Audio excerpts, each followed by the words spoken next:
Nessa live de hoje, nós vamos falar sobre como lidar com o impacto do diagnóstico de HIV. Tá, deixa eu só ajeitar aqui esse meu pedestalzinho aqui. Às vezes ele me deixa na mão. Vou aumentar aqui o meu só um pouquinho para aparecer. Acho que foi, né? Trouxe aqui a minha ring light, Uau! totalmente improvisada. Ah lá, uma vez no consultório te chegou e eu tava dançando no Nintendo Switch. Cara, na recepção, na frente de todo mundo. É uma beleza. Foi pego Você no vai flagra pela ficar, psicóloga. sim, atender jovem dá nisso, né? E aí, logo depois dele, vinha um outro colega, um pouco mais novo que ele. E aí eu tive que, não, você vai para dentro da sala, você fica quieto aí, cheio de gente na recepção e eles fazendo uma bagunça danada. Mas ele é assim, essa pessoa maravilhosa, que é feliz, independente de onde esteja. E assim, eu estava aqui pensando, né, mais cedo sobre o tema, né, e quanto que o tema tem relevância. A gente pouco fala sobre isso, né? Esses dias eu me peguei lendo um post de uma colega falando sobre questão de saúde que não estava relacionada diretamente com a saúde mental, né? E aí eu fiquei achando tão bacana, porque às vezes a gente, como psicólogo, a gente esquece que nós somos agente de saúde, né? E nós podemos falar sobre várias outras questões que atrapalham o cotidiano, que atrapalham a qualidade de vida das pessoas e que vão influenciar na saúde mental, mas que não necessariamente começa pela saúde mental, né? E aí eu achei tão bacana ter visto o post dela e me lembrar disso, né? E lembrar que a gente pode fazer isso, a gente pode falar de outras questões de saúde que podem estar influenciando aí a questão de saúde mental. E eu tenho achei a proposta da live muito bacana por isso, né? Que o psicólogo também pode falar dessas questões, obviamente, dentro do conhecimento que tem, né? Mas ajudando a população a entender melhor, né? Porque são Sobre. questões que não são só da psicologia ou da psiquiatria ou da saúde mental, mas que nós temos muito a contribuir, né? Quando a gente para pensar, Sim, para estudar, para ler os materiais, a gente percebe o uhum, quanto a psicologia pode fazer diferença nessas questões. sim, pode. E muito. Por que eu escolhi esse tema? Primeiro, porque a gente está em dezembro, né? Estamos em dezembro e em dezembro se comemora e se fala sobre o Dezembro Vermelho. A gente comemora os avanços no tratamento, a gente comemora todas as conquistas sociais, as conquistas científicas, e a gente também fala como um alerta sobre a importância de falar da prevenção, sobre a importância de falar do HIV e da AIDS, porque eu não sei se todo mundo sabe, mas o Brasil ele é o auge do auge, o top um, a referência mundial quando a gente fala de tratamento para HIV, né, Ti? Sim. Nós temos o SUS, né? Que nós somos o único país que tem SUS. Então, assim, graças a Deus por isso, né? E o acesso aos pacientes ao tratamento aqui é gratuito, então a gente consegue abarcar o maior número de pessoas possíveis para um tratamento. Embora a gente já possa estar falando hoje de uma pandemia dentro da pandemia que a gente está vivendo, né? Porque como a gente tem tratamentos aqui, o acesso ao nosso tratamento ele é fácil, a gente pode dizer que é fácil, a gente continua fazendo diversos estudos para a melhoria dessas medicações, diversos estudos para a melhoria do atendimento ao portador do HIV-C, e aí as pessoas vão ficando cada vez mais relaxadas com relação à prevenção e com isso o contágio tem aumentado muito. Então, por isso que eu estou usando esse termo, né? A pandemia dentro da pandemia, né? Outra questão que acontece muito, a gente vai falar de HIV, mas a gente não pode esquecer que a gente está falando de ISTs, né? De doenças sexualmente transmissíveis, e muitos portadores de HIV, quando ficam estabilizados no seu tratamento, relaxam também na prevenção, no uso de preservativo, e aí adquirem outras doenças sexualmente transmissíveis. A sífilis é uma delas, né? Aumenta muito entre os Sim. jovens quando eles já estão numa fase indetectável, né? O Felipe está falando aí desse breve histórico, né? A gente começa na década, se eu não me engano, de 80, 70, né? Que a gente começa aí a ter mais medicações. Acho que, se eu não me engano, essa década eram cerca de 30 e poucos comprimidos, acho que 32 comprimidos para fazer o tratamento. E hoje a gente utiliza um comprimido que são 3 em 1. Né? Sim, Então, que é assim, inclusive uma das coisas que a gente vai falar hoje, né? Sobre como o tratamento ele avançou, mas o nosso imaginário ele não acompanha esse não avanço. acompanha. Não, e o nosso imaginário ele vai trazendo exatamente isso, né? Que são os estigmas, né? E as crenças a partir do diagnóstico. Quando a gente fala sobre o tema, né, lidando com o impacto do diagnóstico de HIV, a gente vai pensar exatamente sobre isso, né? O diagnóstico, ele vem hoje, para muitas pessoas, com a mesma sentença da década que a gente começou a explanar aqui no início da live, né? Como se fosse o fim, como se não houvesse ali solução, né? Não houvesse tratamento, e a partir disso essa pessoa fosse ter uma vida só de doenças e morte. Né? Com um tratamento que não funciona e que o único fim possível é, como você falou, né? A morte, a solidão, o isolamento, o julgamento Sim. das outras pessoas, que vem também muito atrelado, né? Como é que as outras Sim. pessoas vão receber isso? Eu não posso contar para as outras pessoas. Ou então Sim, não vou mais conseguir um emprego, alguém vai descobrir. Uhum. Até Tem porque sempre mais esse recado. o estigma que o HIV traz é um estigma moral, né? Onde a gente tinha antigamente, né? Como hoje não existe mais grupo de risco. Vamos repetir. Hoje não existe mais grupo de risco para Tirem, HIV. tirem, tirem, tirem do vocabulário. Tira isso da cabeça. Mas antigamente, lá na década onde a gente começou apresentando a ideia, era que o HIV era uma doença para homossexuais, né? Hoje, a gente tem estudos na Fiocruz sobre homens que transam com homens. É diferente de ser um estudo para homossexuais, porque a gente tem homens que transam com homens dentro de todas as outras nomenclaturas do espectro da sexualidade, que não é uma coisa ou é isso ou é aquilo, né? A gente tem um extremo, vamos pensar aqui, né? A gente tem o extremo hétero e o extremo homossexualidade, e entre um extremo e outro a gente tem um espectro. A gente pode acontecer diversas coisas dentro da sexualidade aqui, para chegar no extremo ou outro.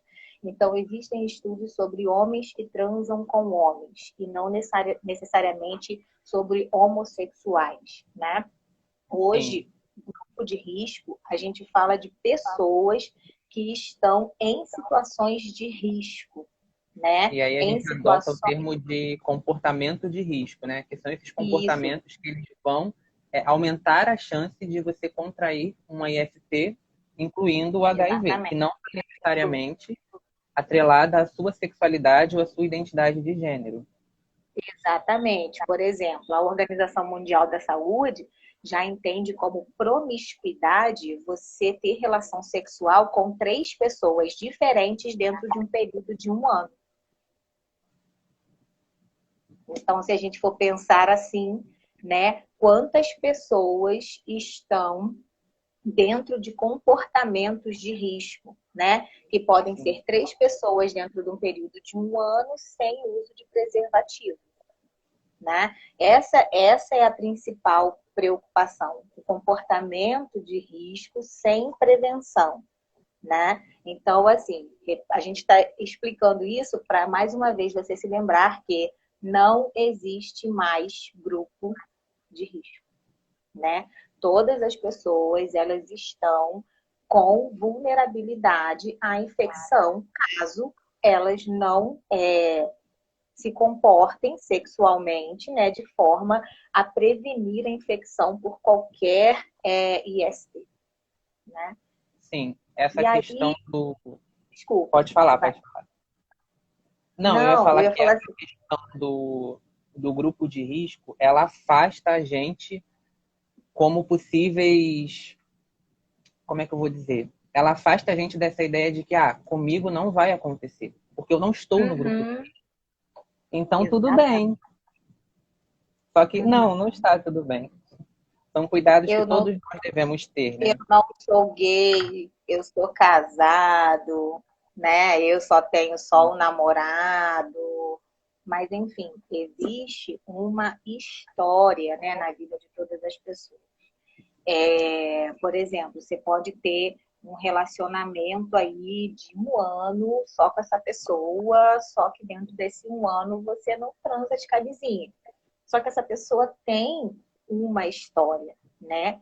E o HIV, né, enquanto as suas células T, o CD4, né, eles estão em um nível que te protejam ainda, ele é assintomático, né? E até é legal a gente falar sobre isso agora, porque tem uma diferença entre ser portador do HIV e entre ter AIDS. E a Sim, diferença é, um você carrega o vírus, o outro você manifesta a doença. Então, para quem carrega o vírus, como lá no post que o Felipe colocou lá no perfil dele, não tem cara. Não tem sim, cara porque é assintomático. Então, enquanto o vírus não atacou o seu sistema imune a ponto de diminuir o seu nível de CD4, né, que é a sua imunidade, a fim de que o vírus consiga atacar e enfraquecer e as doenças oportunistas aparecerem, você não tem AIDS ainda. Você tem AIDS quando o CD4 caiu, que são suas células T, a carga viral, a carga do vírus está maior do que a sua célula T.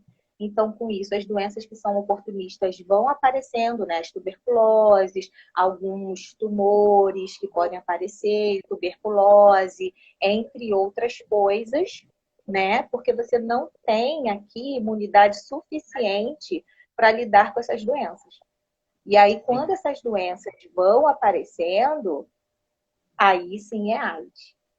Controlou isso, indetectável, você está ainda carregando o vírus HIV, mas tem o seu histórico aqui de uma doença, né, AIDS, que apareceu e controlou. Ou você pode estar naquele período que a gente fala HIV-AIDS, né, que você fica Uhum, instável entre o seu exatamente. CD4 e a carga viral, e você vem sempre demonstrando alguns sintomas e algumas doenças que são da AIDS. Então, é bom a gente diferenciar que uma coisa é você ser portador do HIV e outra coisa é você já manifestar a AIDS.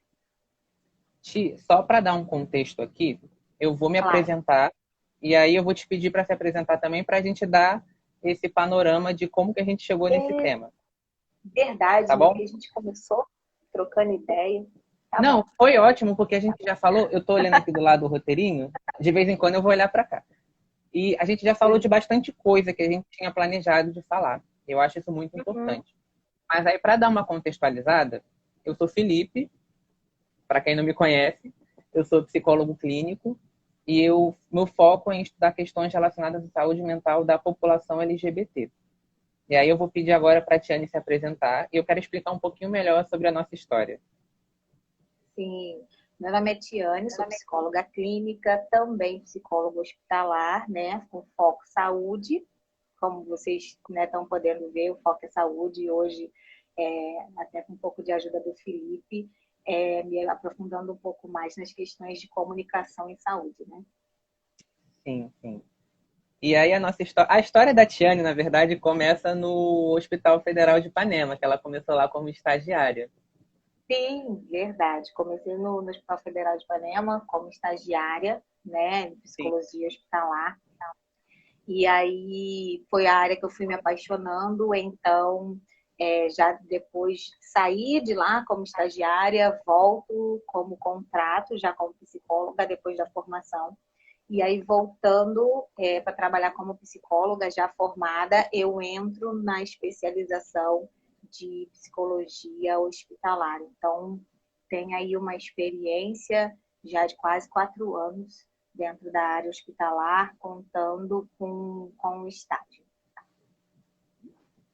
E lá no hospital, quando eu entrei como estagiário também, e eu conheci a Tiane já como psicóloga hospitalar, né?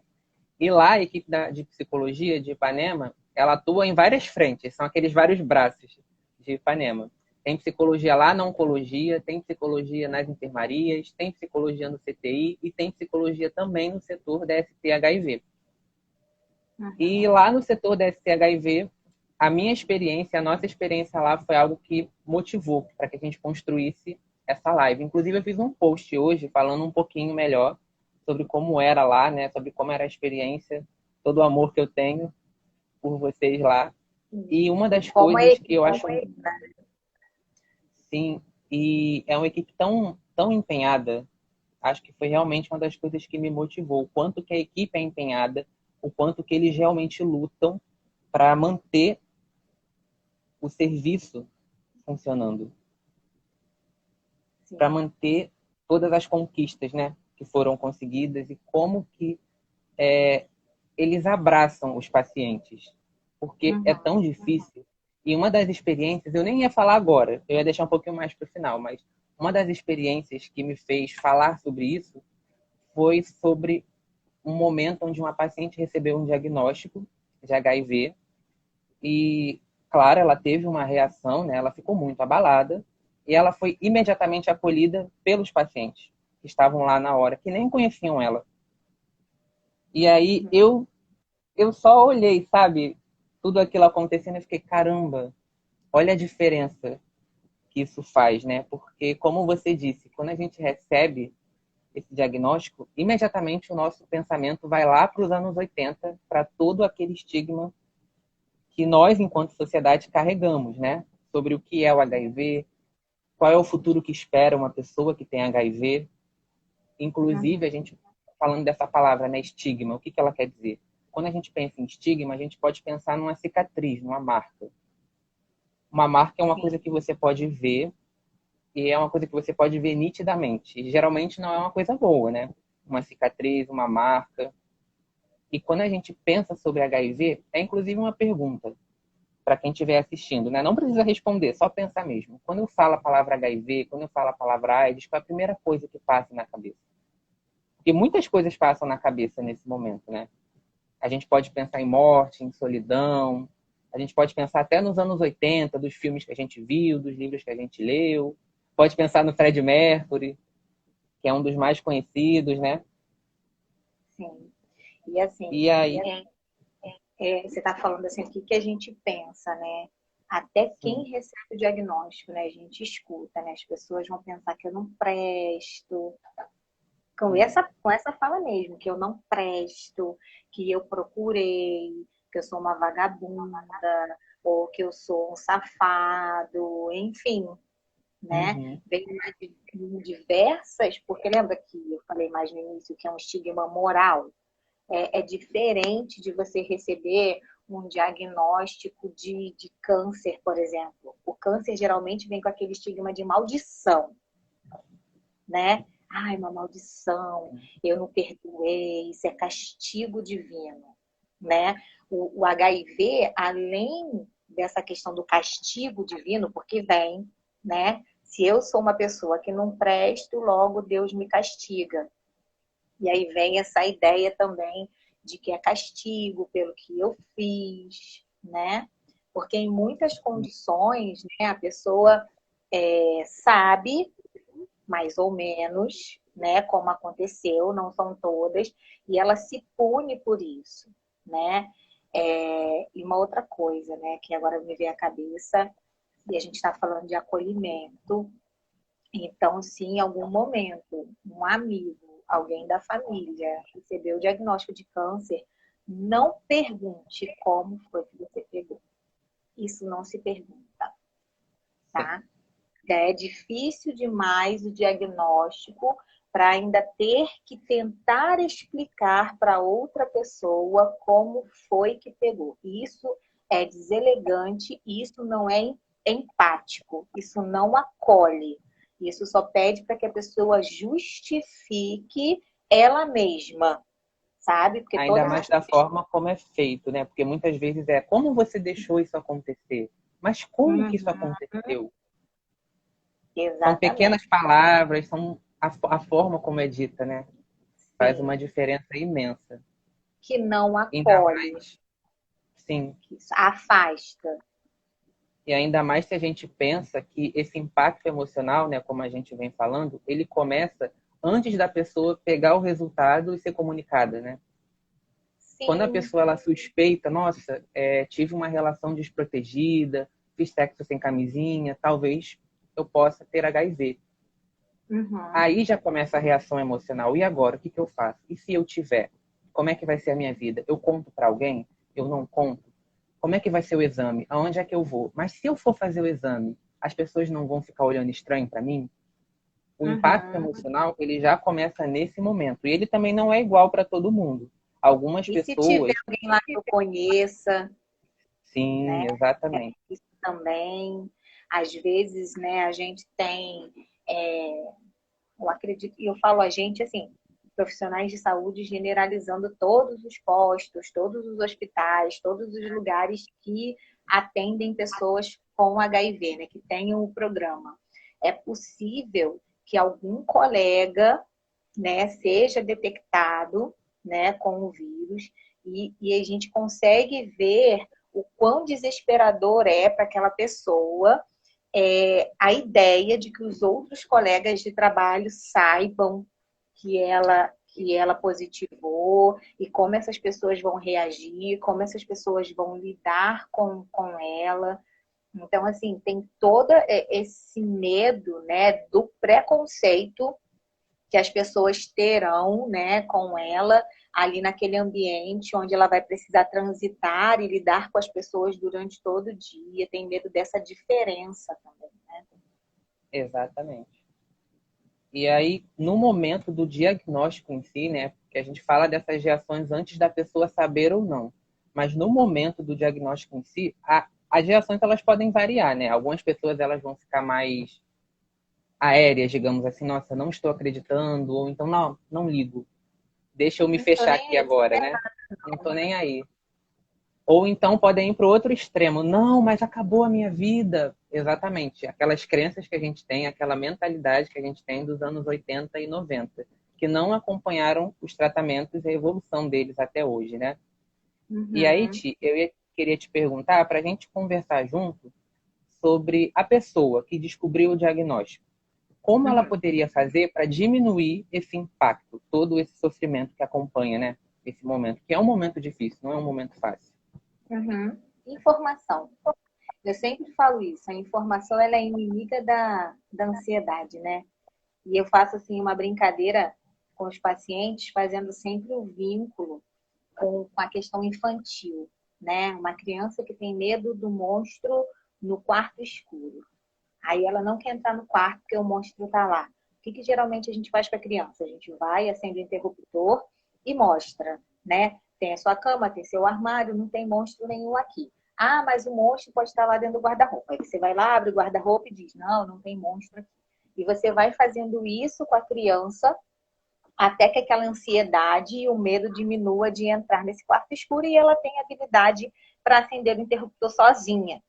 Não é mais ou menos assim que funciona? Para a gente que é adulto, a falta de informação é o quarto escuro. A gente coloca o monstro que a gente quiser ali dentro, sabe?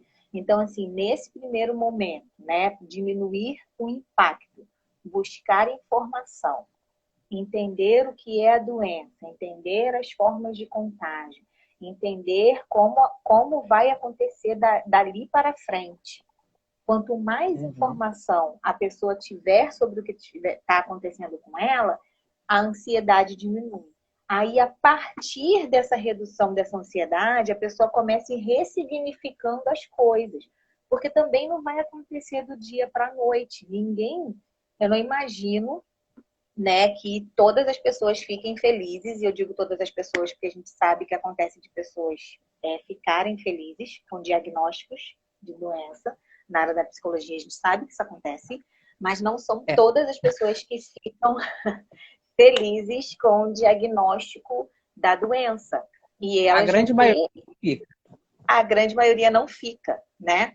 E aí ela vai vivenciar todo um processo de luto por esse adoecimento, onde deve ser respeitado. E aí depois, né, quando chega o luto nessa fase mais de elaboração, de aceitação, né, ela vai conseguindo se reorganizar para aceitar a conviver com a doença, né? Porque eu penso que o grande pulo do gato para quem é psicólogo é conseguir trabalhar a aceitação e o compromisso da pessoa que é diagnosticada, né, com HIV, onde ela não quer dizer que ela precise gostar que está com HIV, mas aceita que isso aconteceu com ela e assume aí o compromisso, né, a responsabilidade do autocuidado e do uso da medicação para que ela tenha qualidade de vida e para que ela não tenha AIDS, né, durante um bom tempo, né? Porque a gente sabe sim que o HIV, né, se ele não for tratado, ele vai levar à morte por conta das doenças oportunistas e não por conta do HIV em si, né? A diferença tá aí, gente. O que vai levar ao óbito são as doenças oportunistas quando o HIV não Exatamente. é tratado, né?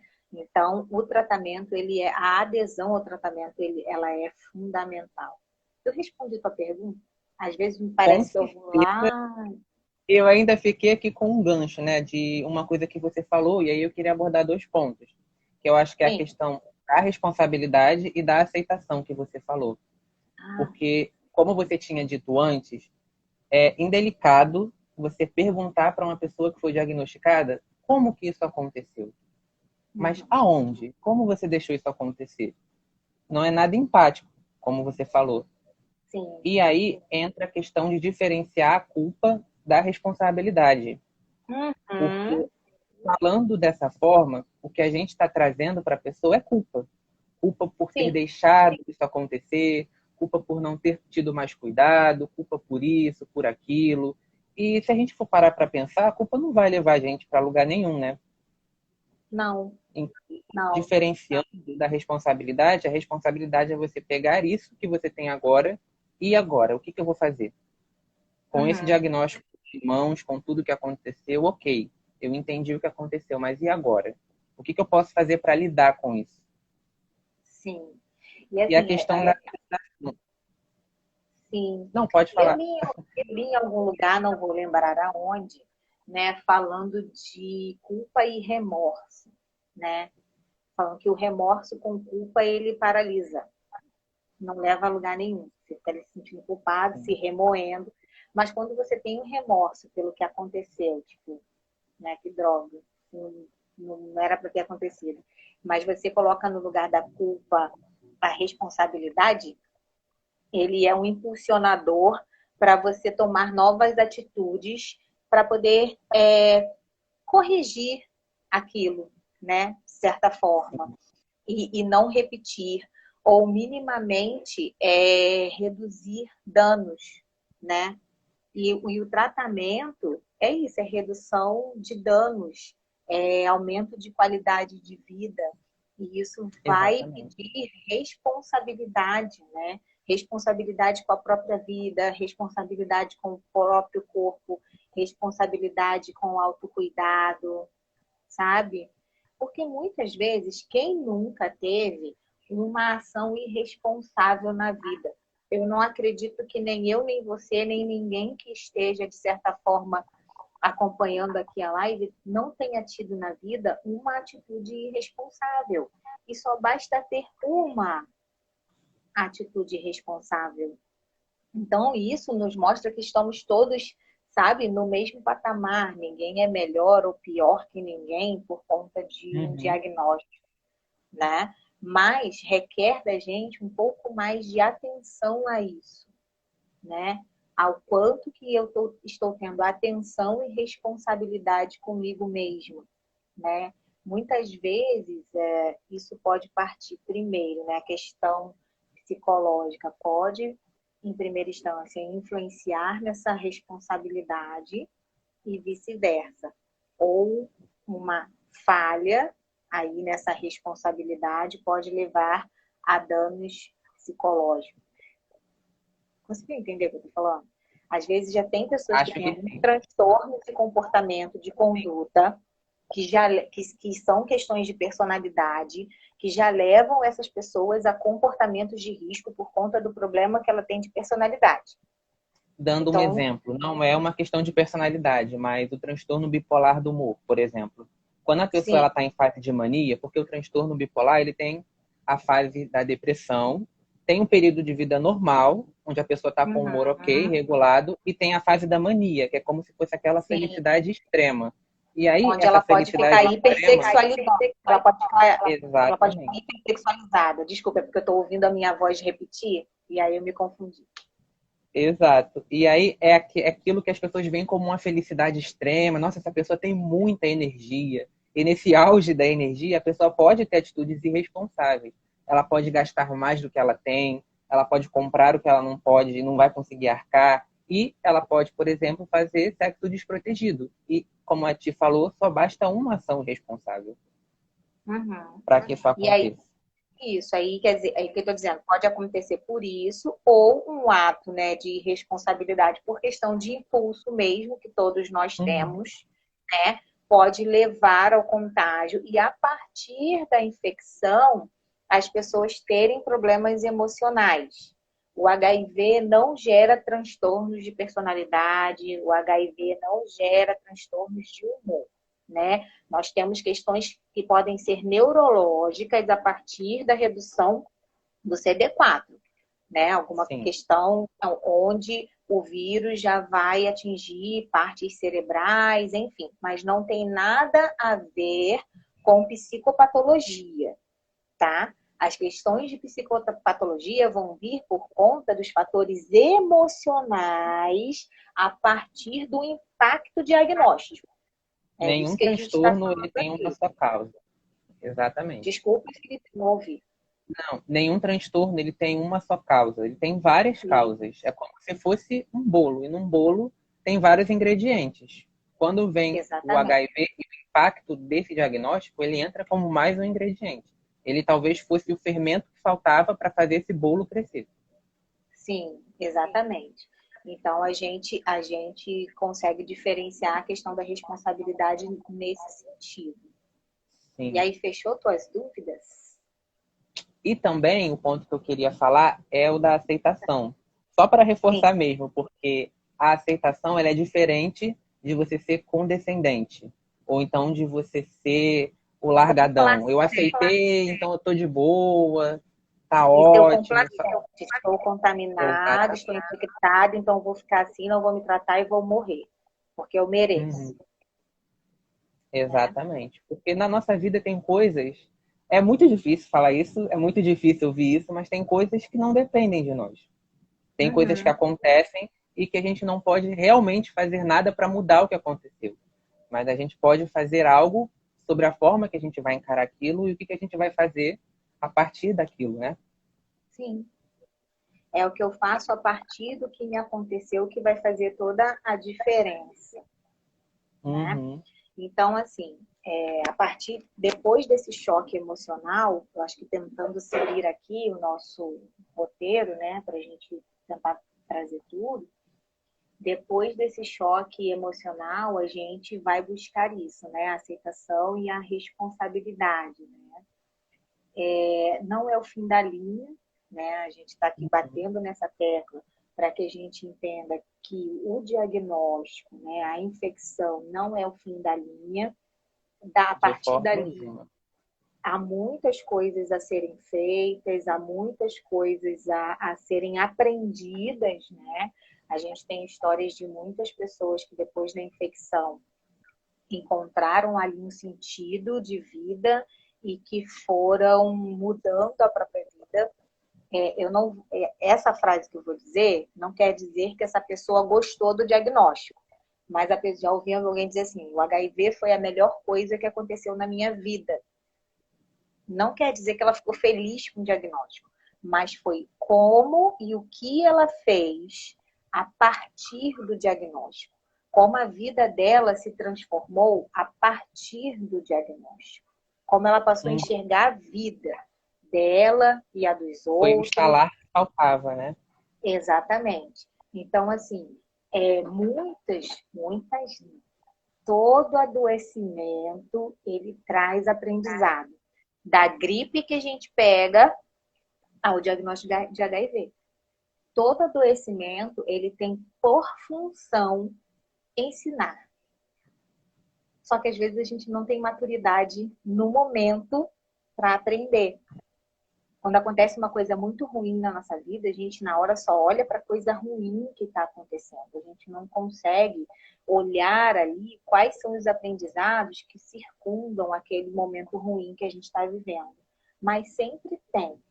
A função do adoecimento é essa. Então, assim, estou gripado, olha no entorno, perceba o que está acontecendo. O que te levou àquela gripe?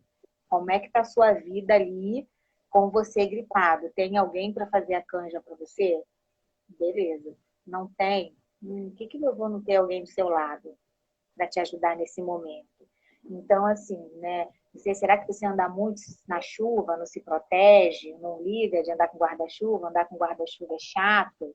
Então, assim, são muitas coisas que o adoecimento vai trazendo para você. E eu estou falando assim de uma forma bem superficial e simples, porque esses aprendizados, eles são subjetivos, ou seja, é para minha vida, né? O que vai servir para minha vida não serve para a tua.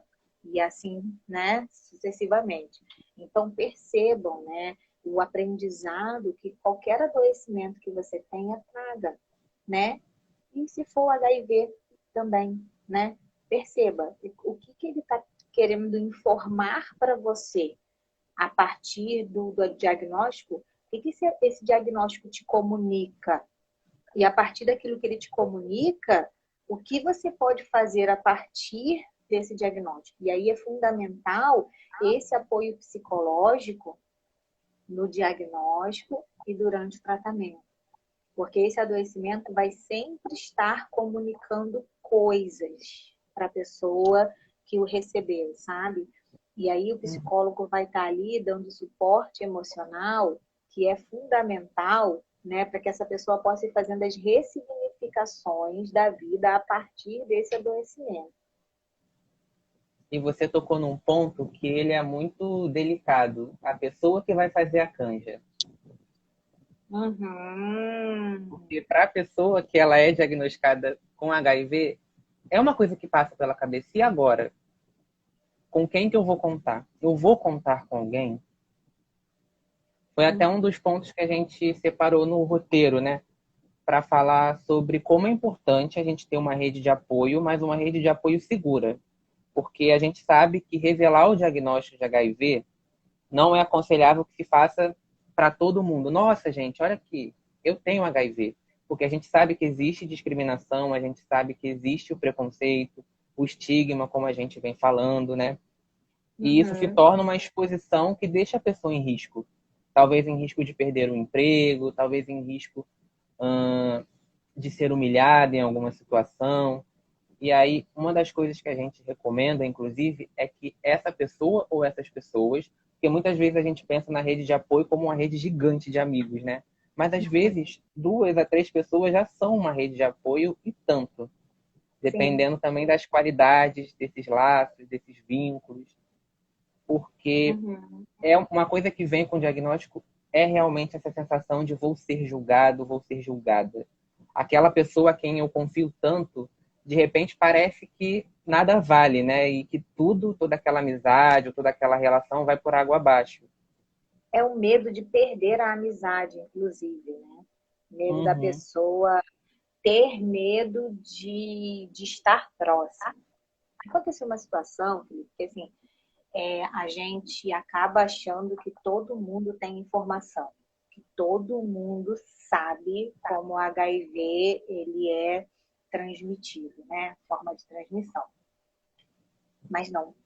Estava numa situação lá no hospital, um paciente estava numa enfermaria coletiva, né? A gente lembra que as tem as individuais e a coletiva.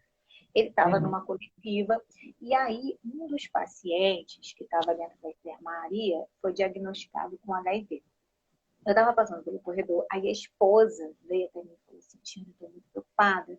Eu falei, o que houve? Não, é porque meu esposo está debilitado, ele está aqui nessa enfermaria. Só que aquele paciente que está lá no cantinho, ele foi diagnosticado com HIV. Aí ela falou assim, porque não pode nem falar alto, né? Aí eu falei, e qual é o seu medo, né? O que está te preocupando? Que ele pegue. E se ele pegar? Né? Aí eu tive que fazer toda uma orientação de como era a transmissão, que a transmissão era por via sexual, transfusão de sangue, uso de mesma agulha, aquela coisa que a gente pensa que todo mundo sabe, não era uma paciente idosa, tá? Era uma paciente jovem, tá? Entre aí seus 30 anos no máximo, e assim, a gente não pode partir do princípio que as pessoas saibam. E aí esse medo, por exemplo, né? Ela achou que ia ser no ar, que só o fato da pessoa estar ali, né, poderia contaminar o esposo. E quantas É um pessoas... pensamento muito mais comum do que a gente pensa. Muito mais comum do que a gente pensa. E quantas pessoas ficam com medo de contar, achando que os amigos vão se afastar por medo de pegar, por não entenderem bem como as coisas funcionam, como o contágio funciona, e essa pessoa ter medo de ficar perto, né? Achando que lá na conversa, no abraço, o contágio vai acontecer. Então, assim, essa rede de apoio, né? O paciente com HIV tem o direito ao sigilo, né, Felipe? Ele não precisa expor a condição dele para todas as pessoas, mas como o Felipe falou, a rede de apoio não precisa ser um número grande de pessoas, mas alguém que você confie, né? Para que essa pessoa possa te ajudar quando for necessário. Nós não nascemos nesse mundo para ficar sozinhos, né? Não tem Não, nem nós como. somos seres Não de conseguimos. relação. Nós somos seres de relação. Nós nascemos, nós fomos criados ou evoluídos, dependendo da crença, né, que cada um tenha, para estarmos juntos, né? Às Então, vezes a assim, gente se faz de durão, fala que não, comigo não. mas nós Porém, não é precisamos assim. um dos outros. E aí, Felipe, já que você gosta de jogar perguntas para mim, e aí eu pego o gancho e vou jogar perguntas para você, porque acho que essa fica um pouco polêmica, né? E com relação ao meu parceiro, se eu sou diagnosticada, né? Eu conto ou eu não conto do meu Essa é parceiro? uma questão bastante delicada, porque a pessoa que ela é diagnosticada com HIV, ela tem direito ao sigilo. E aí foi até como eu falei num post essa semana, né? Ela não é obrigada a contar para os parceiros sexuais dela que ela tem HIV, mas ambas precisam se responsabilizar pela prevenção, por usar camisinha, por usar o preservativo durante a relação. E aí, quando a gente fala do parceiro, se esse parceiro ele tem o risco de ter sido contaminado com HIV, ele precisa saber para que ele faça o teste e para que ele entenda, eu tenho ou eu não tenho. Porque nesse caso, pode Isso falar. vai envolver muitas questões, tá? Legais, éticas e morais. Quando a pessoa é diagnosticada e ela sabe, né? Ela diagnosticou, sabe, foi informada, ela faz sexo com alguém sem camisinha, por vontade própria, ela é responsável caso aquela pessoa seja contaminada, sabe? Então, se eu sei que eu sou portadora do HIV e eu faço sexo com você sem proteção, eu sabendo, eu sou responsável. Então, eu preciso, eu sabendo, diagnosticada, eu tenho por obrigação proteger você. Sabe? Aí está a minha responsabilidade também. É Porque não aquela é só questão que esbarra o sigilo e a responsabilidade com outra pessoa. Com o outro, exatamente. Eu tenho essa responsabilidade. É diferente de eu não saber de nada, né? Sim, E acontecer de fazer o sexo sem a camisinha. Não sei, eu não sabia o que estava acontecendo. Agora, quando eu tenho o meu diagnóstico, eu já faço o meu tratamento, eu tenho por responsabilidade proteger o outro. E talvez contar para aquele parceiro seja um jeito de proteger.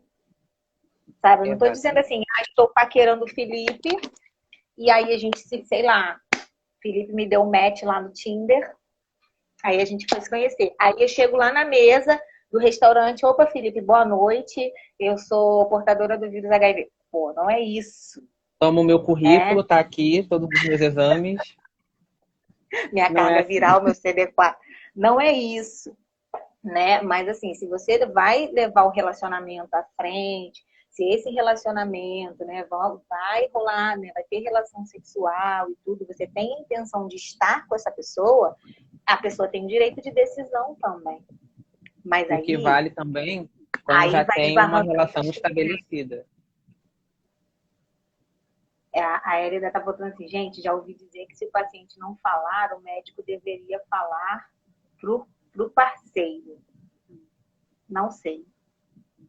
Não Essa sei daí é se, uma questão se bastante existe espinhosa, porque se esbarram essa muitas coisas. responsabilidade é médica e ética, né? Porque assim, Uhum. o parceiro, a pessoa tem direito ao sigilo. E aí o médico vai contar para o parceiro, eu entendo assim, quais os limites disso, considerando que a relação já existia antes do conhecimento.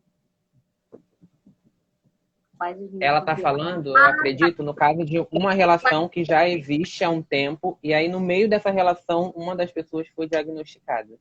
É, e aí é Nós muito temos um delicado. exemplo que aconteceu, sim, lá no hospital, onde o paciente foi diagnosticado e comunicou para sua esposa, para que ela também fizesse o teste. Sim. E assim, É uma das possibilidades. e é muito delicado, Elida, porque assim, a gente não pergunta, né, como foi que aconteceu.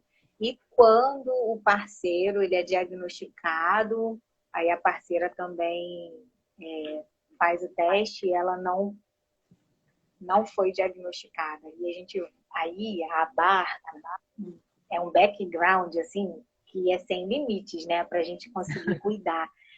Porque vai vir muitas questões do casal, enfim. Mas Sim, isso é muito delicado, né? Porque assim, o parceiro precisa proteger, né? Às vezes acontece, sei lá, casou, a pessoa já tinha sido infectada antes, não sabia o que disso, pode né? acontecer, porque o HIV ele E pode ficar um bom tempo sem demonstrar sintomas. isso, assintomático. E aí, por exemplo, não aqueles casamentos onde não teve sexo antes, né? Aí a Uhum. pessoa, mas um dos parceiros teve sexo. Eles dois não, mas um dos parceiros, né, teve sexo e tal. E aí eles casam sem ter tido sexo até então. E aí é possível que aconteça a contaminação na lua de mel, enfim, né? E aí isso é muito delicado, porque pode até não ter havido traição, que é o que a gente pensa, né? Que as pessoas, Sim. traiu. Pode até não ter havido traição naquele relacionamento, mas a pessoa pode ter sido infectada no relacionamento anterior. Então, isso é muito delicado e vai precisar do auxílio psicológico mesmo, para ir preparando a pessoa que vai contar, para ir preparando a pessoa que vai receber a notícia, às vezes Sim. até para fazer a mediação, né, dessa comunicação de notícia E muito difícil. importante que os profissionais, né, que estejam envolvidos, que geralmente é mais de um, né? O médico, é a equipe da É enfermagem, é multidisciplinar. o psicólogo, exatamente.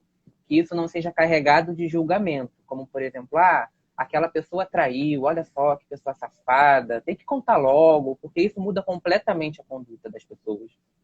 Sim, Como que sim. elas vão lidar com aquele paciente, como que elas vão acolher ou não acolher. Uhum.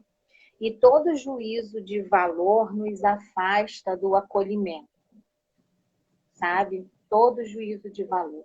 Empatia não cabe juízo de valor em empatia, né? E aí, Felipe, eu já estou empurrando para o final do nosso roteiro, porque faltam 3 minutos para a sua live acabar. Sim, é isso que eu ia Porque se falar, você para a já gente prestou fazer as atenção nossas considerações. e assim, né, para a gente pensar, acolher a pessoa, né, não é julgar a pessoa, né? Acolher, empatia, é a gente conseguir estar ali com a pessoa no espaço de sofrimento dela. Dizer isso vai passar, isso não é nada, você procurou, só coloca essas pessoas num espaço de desconexão, né? A pessoa já se sente envergonhada demais. O que a gente precisa fazer é tirar a pessoa desse espaço de vergonha. Ninguém quer ser visto com uma identidade indesejada, sabe? De promíscuo, de vagabunda, de safado. Até porque também não é assim que funciona. Existe também transmissão vertical de mãe para filho, que a gente não abordou aqui, mas Sim, existe, o bebê já nasce com HIV. Então, como julgar, né, uma pessoa, se houvesse julgamento, como seria julgar uma pessoa que não escolheu nascer com o vírus? Então, assim, acolher essa pessoa é tirar ela desse espaço de vergonha, se conectar com ela e se conectar com o sofrimento dela para apoiar, sabe? Direcionar ao tratamento, direcionar ao acolhimento profissional, caso porque todos nós temos limites, direcionar ao acolhimento profissional para que essa pessoa possa ter uma qualidade de vida melhor e uma qualidade emocional melhor e mais saudável frente ao adoecimento. Porque não acaba ali, né? exatamente. Sim, e se a gente parar para pensar sobre qual é o nosso papel ali com aquela pessoa, né? Qual é o papel que eu quero desempenhar na vida dela? O que que eu quero que ela sinta? Eu quero que ela se sinta acolhida, eu quero que ela se sinta bem. E na maioria das vezes as intenções são boas, mas se a gente parar para analisar, tem aquela regrinha, né? É uma regrinha bastante do senso comum. O que eu vou falar para essa pessoa, ela pode mudar agora? Se eu perguntar para essa pessoa como que ela pegou, o que aconteceu, isso vai mudar esse fato? E a resposta é não, não vai mudar. Porque aconteceu. Do que nos interessa saber como aconteceu, saber em quais condições aconteceu, emitir julgamentos como se uma pessoa merecesse e outra não. Porque, na verdade, as duas estão em sofrimento. Uhum. E eu acho que foi exatamente um dos motivos pelo qual eu escolhi falar sobre isso e falar com você, que para mim é tão importante, né? A gente ter esse espaço. Exatamente. Ó, a Hélida está falando da HQ Pílulas Azuis. Essa HQ é um quadrinho que fala exatamente sobre essa transmissão vertical que você falou, Ti. Os Ah, personagens, tem uma personagem que é a mãe e tem um filho, também com HIV. Se a minha memória uhum. não tá falhando. Mas, como eu estava Legal. dizendo, Não, vou exatamente pesquisar. para a gente poder falar desse tema, né, de forma livre, porque para a gente ver se a gente vamos ver se chegamos nessa mentalidade, se a gente evolui, né, da mesma forma que Sim. os tratamentos evoluíram, a forma E a como a gente gente precisa encara o ter HIV. esses espaços seguros para falar, né, Felipe?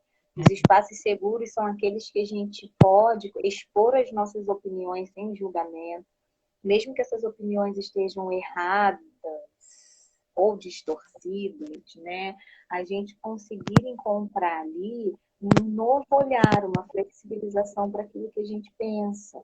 E muitas vezes os espaços que a gente encontra são espaços julgadores, onde a gente fala algo que pode não estar de encontro, né, com o pensamento dos outros e é mais agredido do que acolhido.